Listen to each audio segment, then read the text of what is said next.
खाकर ये कह सकता हूं, मुख्यमंत्री जी गंगा जल लेकर मैं अब आप पर आरोप लगाता हूं। आपके ऊपर आरोप यह है कि आपने केदारनाथ से केदार शिला दिल्ली तक पहुंचाने के लिए बद्रीनाथ मंदिर समिति का उपयोग किया, उनसे केदार शिला मंगवाई।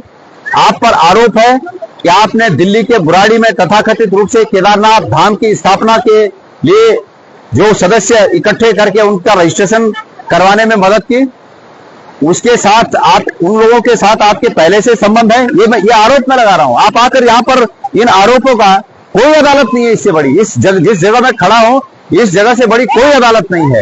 तो आप जो है, आप भी यहां पर आकर इस अदालत में, इस प्रभु की इस अदालत में अपने बयान दर्ज कीजिएगा। मैं अपने बयान दे रहा हूं।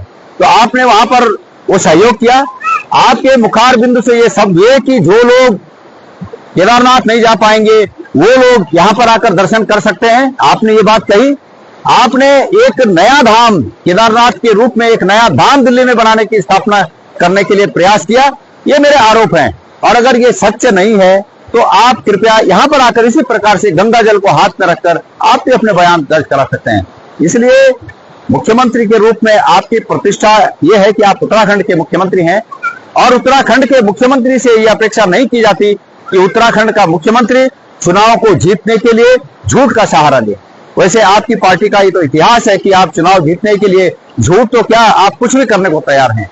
जहां तक पूर्व मुख्यमंत्री हरीश रावत जी का प्रश्न है, मेरी पुख्ता जानकारी है कि हरीश रावत जी भी शिलान्यास के उस कार्यक्रम में नहीं गए थे। हाँ, उस बद्रीनाथ मंदिर में जिसके आप जिक्र कर रहे हैं, किसी कार्यक्रम में बाद में हमारे उस कार्यक्रम, हमारे प्रवासी लोग हैं वहां के जो मैनेजर वगैरह जो समिति के लोग हैं, उन्होंने हरीश रावत जी को एक कार्यक्रम में बुलाया था और बाद में उस कार्यक्रम में हो गए थे। लेकिन कहीं कोई सरकारी संसाधन या सरकारी मदद उनको इस काम के लिए हरीश रावत जी ने भी नहीं की, ऐसा मेरी पुख्ता जानकारी है। बहरहाल ये बात अलग है कि आप केदारनाथ विधानसभा के उपचुनाव में झूठ का सहारा लेकर आप इस चुनाव को फतेह करना चाहते हैं। मैं आपसे निवेदन करता हूं कि अगली बार जब आप केदारनाथ आए, मैंने सुना कि कल आप फिर केदारनाथ आने वाले हैं, तो कृपया केदारनाथ आने से पहले संगम पर आकर प्रभु की इस अदालत में इस गवाही को दें कि केदारनाथ धाम दिल्ली जो आपने बनवाने में मदद की,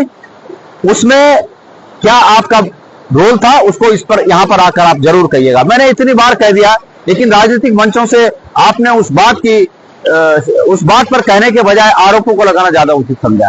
कृपया इस संगम पर आकर यह भी कहिए कि केदारनाथ में जो चढ़ा हुआ सोना था वो पीतल कैसे बना, वो कैसे पीतल हो गया। आप ये भी कह सकते हैं कि वो सोना आया ही नहीं था, वो पीतल या तांबा ही आया था, ये भी आप कह सकते हैं।